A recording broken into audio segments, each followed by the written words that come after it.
menggiatkan medsos itu bukan buat pencitraan, tapi untuk menyampaikan apa yang kita kerjakan. Jadi apa yang kita kerjakan, biar masyarakat tahu dengan apa yang kita laksanakan. Jadi bahwa yang kita laksanakan ini pekerjaan yang kita laksanakan, kita lakukan dengan sungguh-sungguh dan memang untuk memberikan layanan yang terbaik, tapi sesuai dengan peraturan perundang-undangan yang berlaku.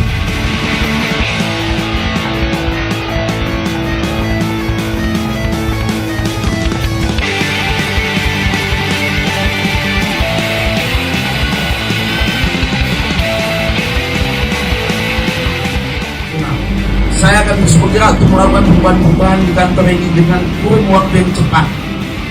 Saya akan mengikuti kalian. Apabila kalian tidak salah, saya berdiri di depan. Saya pastikan itu. Di hadapan siapapun itu, saya yang berdiri di depan.